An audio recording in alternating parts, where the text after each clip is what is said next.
肖战新专辑我们当中的写真集是可以当做摄影教材来用的，就非常的精准且传神。首先我们看我们写真集，它的封面啊有一个特色，就是你看到它的瞬间，你的注意力会不自觉地落到被拍摄的主体上，而且整个画面有一种神秘感散发出来。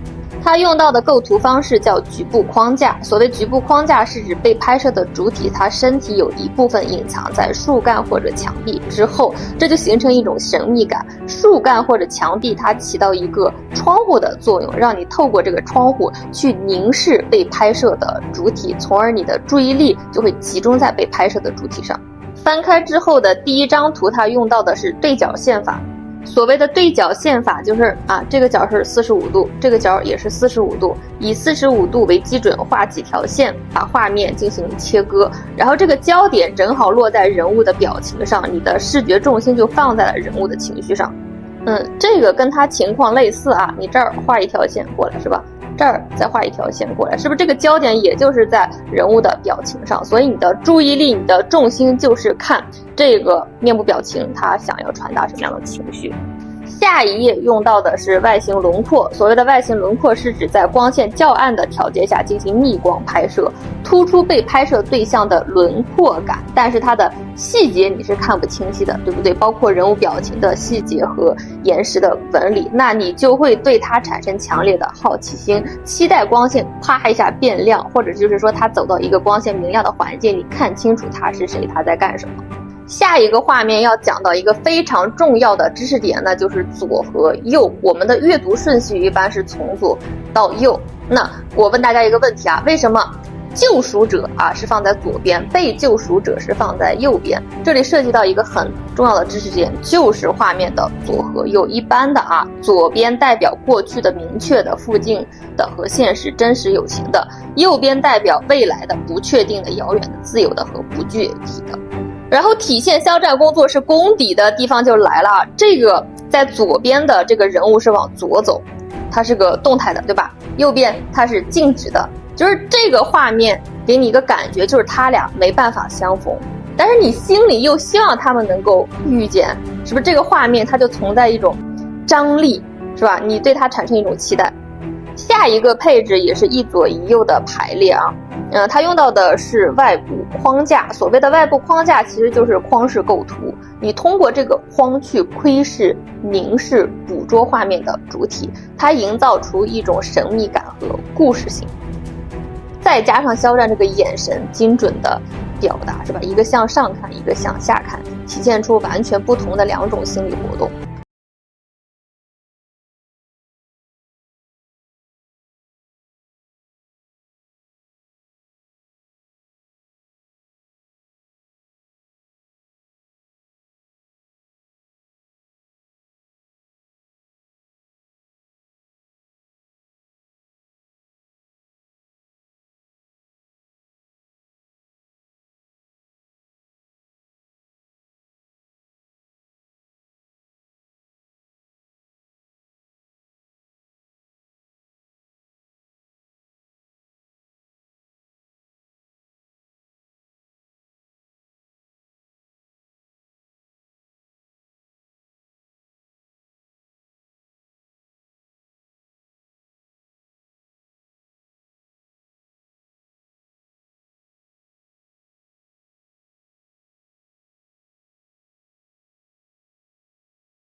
射雕英雄传侠之大者全网上线。那今天这条视频蜗牛要跟大家讲一下怎么买会员，以及买哪个平台的会员对我们小飞侠来说更划算。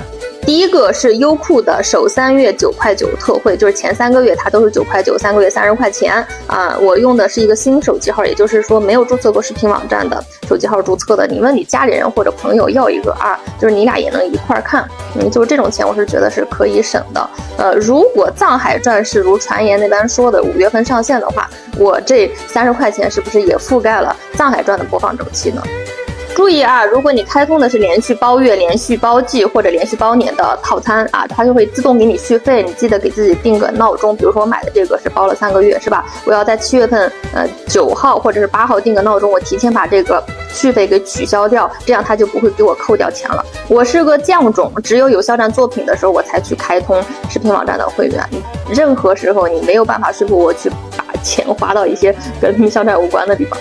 第二个选择是去买腾讯天猫店的月卡，就是你不确定藏海传是不是下个月上，你担心买3个月浪费啊，你可以尝试买16块钱1个月腾讯的月卡，先去看射雕。为什么推荐大家买腾讯？因为腾讯上面肖战的作品，包括独播的作品都很多，玉骨遥是独播，梦中的那片海是独播，余生，还有。上面还有我的皇帝陛下第1季也是独播，所以就是你买1个月的会员可以看很多肖战的作品。第3个是芒果 TV， 就射雕看几分钟之后，它会显示5元购买本片，你花5块钱就能把射雕买下来看。一些省钱秘籍。首先，用安卓设备买东西会比苹果设备要便宜。我平时订机票、订酒店都用的是安卓机。第二个省钱的方法是你用新手机号去注册一个视频网站的账户，就这个手机号它没有买过视频网站的会员啊，这种手机号就可以。它一般会有首年优惠，你看安卓机上，连续包年的首年是138啊，苹果上更便宜是118。平时如果是旧账号的话要158。第3个省钱的方法是不要直接在视频网站上买包年的会员，你看这2个包年的会员都是158，不管安卓还是苹果，对吧？但你去他们的天猫旗舰店买的话，就是视频网站的天猫旗舰店买啊，它就会便宜一点点，这个就不是158了，是156。就是优酷它的会员相对来说没那么贵，所以你看不出价格的参差。我给你看一个腾讯的，你看腾讯它的包年是238，但是在它腾讯的官方旗舰店是它的天猫店铺嘛，就是168。腾讯的月卡也是它天猫店更便宜，你看这个16块钱，这个是25。视频网站的天猫店还有别的功能，比如说 VIP 升级 SVIP， 等到时候藏海传播的时候，你发现要看最新一集需要升级到 SVIP 的时候，你可以先到就是它的天猫店看看啊，这种升级方式是相对来说比较划算的，当然你可以对比一下看哪种方式更划算。另外市面上还有一些野充会员的功能，所谓的野充就是它不是我刚才说的这些官方的渠道，你去某宝上搜啊，它就是会以很便宜的价格给你充年卡或者是充月卡、充季卡等等。我的话是为了保护自己的个人信息啊，都是在视频网站的 APP 或者是他们的天猫店去充会员。我觉得这个就是看个人的选择。为什么会出现一些野充的渠道？是因为视频网站的会员它本身也是一个商品，这个商品的话可以像卖矿泉水一样啊，我在不同的地方卖，只要卖掉就行，只不过每个渠道的利润不一样。比如说我们买矿泉水可以在便利店买到，可以在超市买到，可以在网上下单，还可以在旅游景区的一些摊贩上买到啊，这些就是矿泉水的销售渠道嘛。那视频网站的会员这个商品它也是可以在各个渠道买到的。另外啊，就是视频网站的会员可以作为赠品的形式出现，比如说我有一次去云南出差，我手机的流量就超了，我就临时打电话给移动啊，10086给我加了一个流量加油包啊，就10块钱7天，这7天它还赠送一个视频网站会员的功能。所以每个人的情况不一样啊，就是看你的情况去选择你购买会员的方式，或者是享受赠品的方式。就是今天就想说这些。为什么说这些？我是觉得我在省钱上还是挺有天赋的。评论区说我又变白了啊，让我分享一下怎么变白的。那我先说结论，就是你想让脸显白，就不要把脸刷白，而是要刷紫或者刷绿。这里要用到的是美学上的互补色原理。所谓的互补色，就是2个颜色掺和到一起能产生白色。比如你脸上是有红血丝或者泛红的情况，你要找到红色的互补色，也就是绿色啊。你刷点绿色的隔离，我这儿没有啊，刷点绿色的隔离，你脸就白了。像我是白皮，但是有非常多黄色的暗沉，包括痘印，还有这些东西。我需要找到黄色的互补色，也就是紫色。我把紫色的隔离一盖，我脸就白了。我用的这些东西都比较便宜啊，这个是姿色。我先把这个隔离盖一下，我只盖一半啊。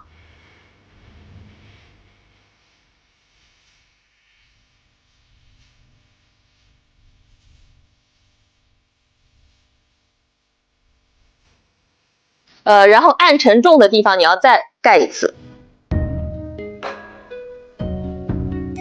隔离还有一个作用，就是让你的皮肤产生一层反光膜啊，这样你在盖上粉底液之后，会由内而外的散发出一种清透感，显得你皮肤就是麻绳好皮。像这边是没有任何反光的膜，你看这边有反光的这种膜就能看得出来啊。涂完隔离以后就可以上粉底。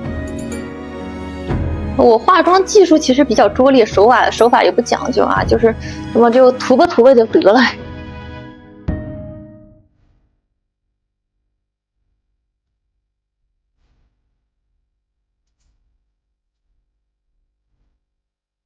然后画到这一层，你发现没有？皮肤是不是特别的清透？然后就是那些暗沉的地方是完全看不到的啊，这就是隔离加粉底的作用啊。大家记住啊，如果你脸上是有红血丝或者是泛红的情况，你要用绿色的隔离。像我一样是有暗沉，就是偏黄的这些色素的话，你是需要用紫色的隔离啊。就这一个知识点。明天《射雕英雄传：侠之大者》就要上线啦！我特意调了休，也就是明天我可以全天在家哦。但是礼拜日要去出差，别人不愿意出的差我出，我是多么好的一个人啊！我连明天发什么样的弹幕都想好了。拖雷出来的时候我就发守护好安大的刘海，拖雷疗伤的时候我就发你有腹肌也有胸肌，既然你露了，我就要给你眼神，什么时候让你那个送人安大也露一露。看到小红马我就发小红马少啃金哥哥的帽子，现在到处都是战争，他买一顶好帽子也不容易。西服不会浮水那个画面一出来我就发健身游泳瑜伽了解一下。你们知道《射雕》这部电影对我的影响有多大吗？我现在健身练器械或者是爬山爬不动的时候，我就开始听旋风杀。我现在力气特别大，有多大给你看一下。看他们直接录了，已经开录了。单手，哇靠！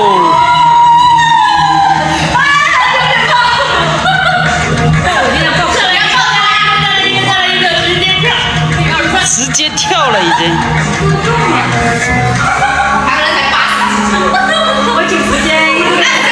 我再练下去要把男人抱起来了。